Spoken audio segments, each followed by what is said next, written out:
Stocks on Wall Street end the session mixed. The S&P 500 and Nasdaq close at record highs, seeing a boost from AMD. The Dow ends more than 60 points lower but recovers from the lows of the day. Asian markets that are open continue to trade mixed, tracking cues from Wall Street. The Nikkei in Japan hits a new record high for the second day in a row. The GIFT Nifty is indicating a subdued start for our own markets. Oil prices have gained 1% after the OPEC and allies agreed to a modest production increase, easing fears of a supply surge. Gold prices continue to shine, though, hitting new records on the back of geopolitical uncertainties. India's second largest appliance maker, LG Electronics' IPO opens for subscription today. Plans to raise 11,600 crore rupees through the sale of a 15% stake for its parent company. The IPO is a 100% offer for sale. And US President Donald Trump says that there will be a Gaza deal very soon. Delegations from Israel and Hamas have begun indirect talks in Egypt to close in on a peace deal.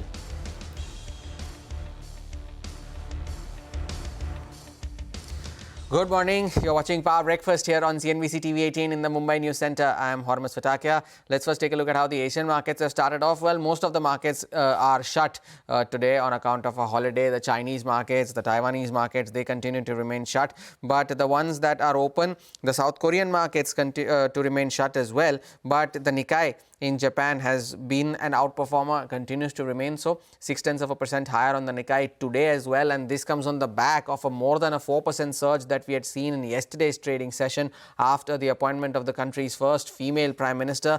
The yen, though, has weakened against the US dollar, and as a result of which it has now slipped below the mark of 150 in comparison to the greenback. So, fairly positive screen for whichever markets that are open in the Asia Pacific region. Most of them are shut, but the GIFT Nifty currently suggesting an implied open, which is a 25-point downtick. Well, it was a similar sort of a trend yesterday as well, but we all know how yesterday's session turned out. So let's set you up for today's trading session. And as I was mentioning that the GIFT Nifty is indicating a slightly subdued start, but yesterday's session was a very, very positive start to the week, and it was not a 40-50 point move. It was a proper trending move in yesterday's trading session. The Nifty ending at the highest point of the day, and if you take a look at the contributors as well, that will give you an idea of how the two index heavyweights were the ones that contributed to the move. It was the banking names that did well, it was the IT names that did well. Axis Bank, Reliance, all of them faring well in yesterday's trading session, also led by TCS and Infosys. So it was IT, it was banks, and it was Reliance. Now the Nifty has closed above one key hurdle. The first hurdle, of course, we mentioned yesterday, the 50% retracement, 25,013. It has closed comfortably above that. The next level is 40 points away, which is the 61.8% retracement, which comes up to around 25,119. And this retracement, we are talking about the September 18 high to the September 30 low that the index had made. But of course, from the recent swing highs, which is around 25,450, it's still around 350 points away. But the Nifty Bank, though, is the index to watch. It's been the outperformer over the last few days, and it has closed above the mark of 56,000 for the first time. It has retraced its entire fall that it had in the second half of September. Not just that, it also made a new swing high in yesterday's trade, 56,161 being that new swing high. So that becomes the first important level to watch on the upside before the 30th of July high, which is around 56,406. That comes into play for the Nifty Bank. But the only concerning bit, though, was the advanced decline. And despite the markets doing well, the advanced decline was in favor of the stocks that ended lower. You do not want to read much into it considering the markets are doing well. That today being the weekly expiry of the Nifty, we'll continue to watch if there is further short covering action from the FIIs, considering they began the series on record shorts. We'll also watch out for whether IT stocks continue to build on those gains yesterday ahead of TCS's results. And of course, the three major IPOs that are open today. WeWork for the final day, LG opening today, and Tata Capital also having its second day of subscription. WeWork has had a poor response so far. LG opens today, and Tata Capital was subscribed almost 40% on the first day. So that is what we have going into today's session. The implied open currently suggesting a 25-point downtick. We'll see how that day goes. But over to Ria now, who would list out the stocks that you need to keep an eye out for going into today's trade. Ria, morning.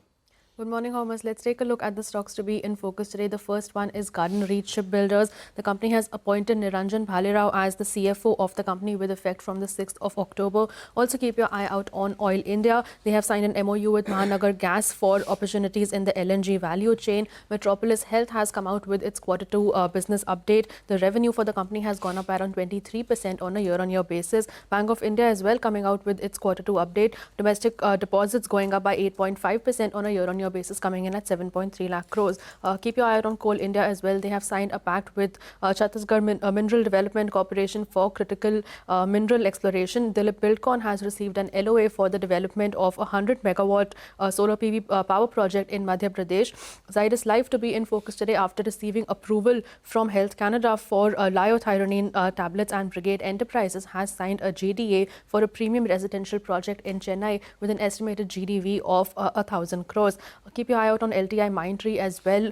They have secured a multi-year deal with a global entertainment leader. Another tech stock to be in focus today, HCL Tech has joined MIT Media Lab in the US to collaborate on next-gen AI research. Aster DM to also be in focus today. They have received an NOC from BSE and as well as NSE regarding the merger of Quality Care India with the company. And lastly, keep your eye out on Nikkei India as well. They have won an order worth about rupees 21 crores from one of India's leading infra and defense companies.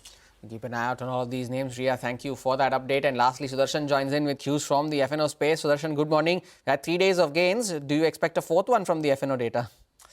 It's a very interesting set of data from the FNO desk that we are getting, and after the day that we saw for sharp short covering in all the major names, and also the big buying continues in the Nifty bank, and now Nifty has comfortably formed base around 25,000. So yesterday we saw major gains, and for Nifty it was a gain of almost 200 points, and similar kind of gains were seen in both Nifty IT and Nifty bank, and because of this we saw major move in the market across the board. Now talking about today, GIFT Nifty like yesterday is indicating a start with minor cuts, but that's not a problem at all.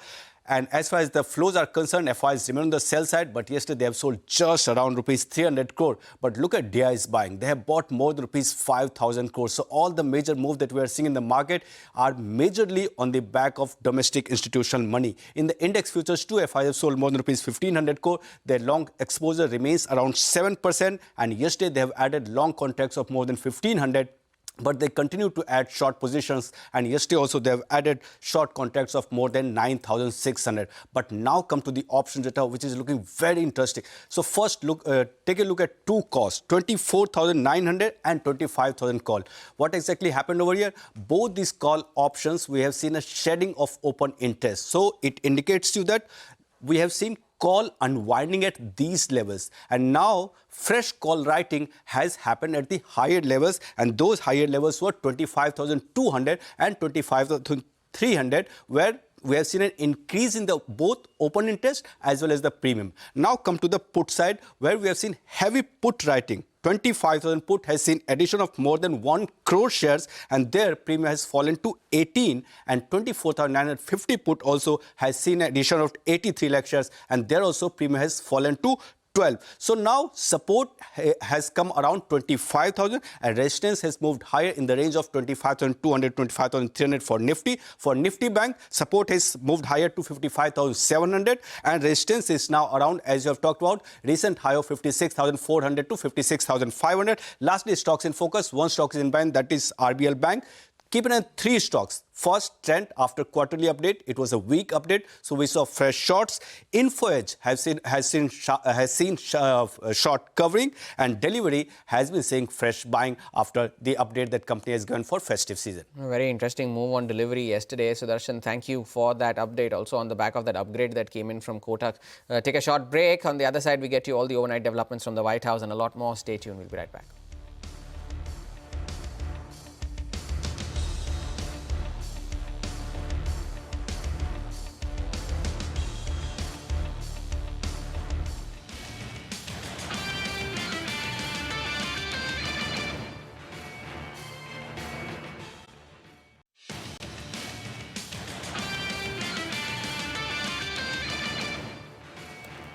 Welcome back. Let us now shift focus to the latest from Wall Street. The benchmark indices there had a mixed session. The S&P 500 and the Nasdaq closing at record highs.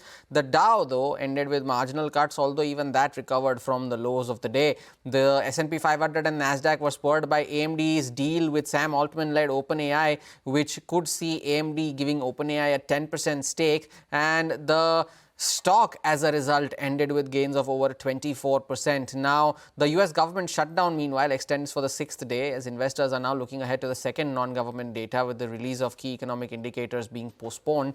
And, of course, the bill that was put forth in the Senate has failed yet again, as the Republicans could not muster enough votes to end the shutdown. Now, tensions continue to rise in Washington as that shutdown has now stretched with no clear end in sight. Let's listen into what former Boston Fed President Eric Rosengren had to say on the same. Already a bit of a problem for the Fed, and the longer this lasts, the more of a problem it'll be. So it's not that there's no economic data, there's just no federal government economic data. So take not having an employment report. We do get initial claims, we do get the ADP report. They're both shown a weaker labor market. So they're going to have to rely on data that tends to be much noisier. Shutdown extending for yet another day. Now over to Dia, who is joining in our latest segment, Trump Watch. Dia. Good morning. From healthcare talks to trade, immigration and foreign negotiations, it's already starting to look like a busy week in Washington. US President Donald Trump says he is willing to negotiate with Democrats over healthcare subsidies. Now, that's a move that could pave the way to end the shutdown, which is now stretching into its second week. Speaking to reporters at the White House, Trump said talks with Democrats are underway and that, quote, some very good things could happen with respect to healthcare. Meanwhile, Trump also said he would be ready to invoke the U.S. Insurrection Act, which is a law that allows the president to deploy federal troops to suppress violent unrest. Moving on, Trump also told reporters in the office that we have an Insurrection Act for a reason. If I had to enact it, I would do that. In another development, the U.S. issued nearly 1/5 fewer student visas in August, following what the administration described as a broader immigration review.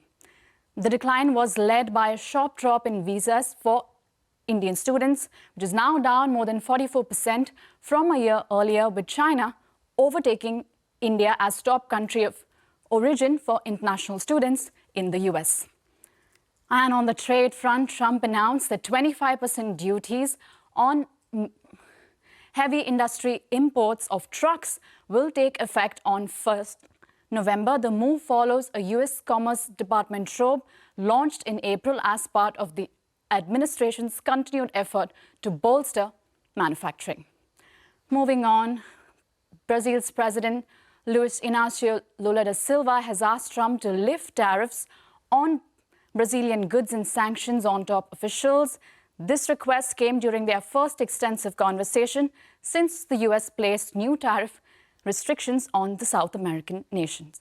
Both did agree to hold an in-person meeting as well. And on the foreign policy front, President Trump is pressing for a settlement between Israel and Hamas to end the 2-year conflict in Gaza. Let's just listen to what Trump said. I think every nation is, we have just about every nation working on this deal and trying to get it done. Something that you could say 3,000 years if you look at it in certain ways, or you could say centuries, but this is a deal that incredibly everyone just came together. I think we're doing very well, and I think Hamas has been agreeing to things that are very important. I think we're going to have it soon. I think we're going to have a deal.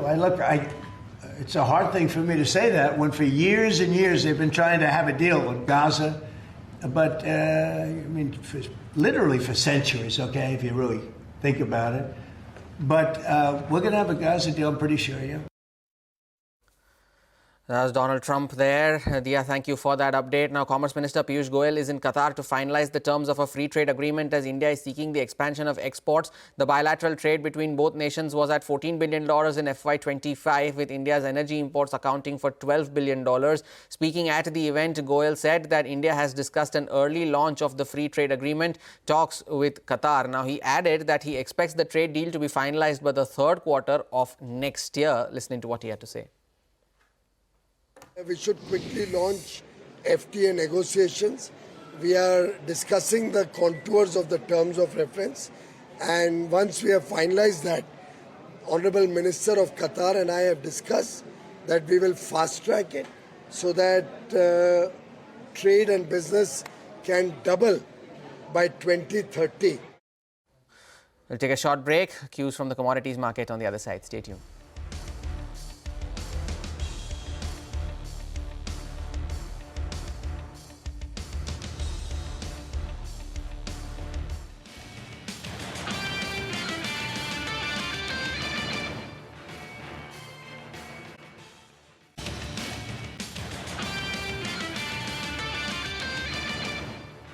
Welcome back. We just spoke to you about the AMD mega deal with OpenAI, as a result of which the stock ended 24% higher overnight. Rachana is now joining in with more details on how will it impact the company's financials and a lot more. That's right. OpenAI's new deal with AMD is being described as one of the most significant partnerships yet in the battle for AI computing power. AMD stock saw a peak surge of about 35%, all because of this one announcement. This multi-year agreement will see AMD deliver up to 6 gigawatts of GPU capacity, starting with its MI40 chips designed for large-scale AI training. The first 1 gigawatt site is expected to go live by late 2026. In exchange, AMD has granted OpenAI warrants for 160 million shares. That's nearly 10% of the company at just 1%, at just 1 cent per share, that is. Those warrants will vest as AMD hits key production and market milestones, including a share price of $600. For context, the share price as of today of AMD is about $220 per share. Now, analysts estimate that this partnership could bring in over $100 billion in revenue for AMD over the next 4 years, which will be a huge boost as it competes head-to-head with NVIDIA in the AI chip market. Speaking of NVIDIA, it was just a couple of weeks ago that OpenAI sealed a $100 billion deal with NVIDIA. And before the conflict arises, Sam Altman took to X to clarify that the AMD deal is only incremental to their NVIDIA deal. Apart from this, OpenAI also inked a $300 billion deal with Oracle. Together, all these deals will form a hardware backbone for OpenAI while also supporting its $500 billion valuation. Let's now listen into what Ruchi Sharma, the chairman of the Rockefeller International, had to say about America's economy and the markets being increasingly dependent on AI investment. If you just look at the AI spend, that alone accounts for 40% of GDP growth this year. But there are second and third order effects. The other is coming from the wealth effect from the stock market. In the stock market, as you know, 80% of the gains in the US stock market this year are on the back of AI plays. Now, the US stock market, as you know, the top 10% own nearly 90% of the US stocks. And if you look at consumer spending in the US, it's all being driven by the top 10%. In fact, the top 10% have never had such a large share of the overall consumer spending in the US as they have this year. That was Ruchi Sharma there of Rockefeller International. Just before we take your leave on Power Breakfast, just put up the GIFT Nifty as well. It'll give you an idea of how our own markets are likely to start off. Well, at the start of the show, it was around about a 25-point downtick, and it continues to remain around those levels. In fact, it has trimmed a lot of those losses as well. Now, just a 9-point cut is what the implied open is suggesting. The bulls would be hoping that the gains extend now into day 4, as also on the weekly expiry session for the NSE. We take your leave on this edition of Power Breakfast. From me and the team that put this show together, thank you so much for watching. Bazaar Morning Call on the other side to set you up for today's trade.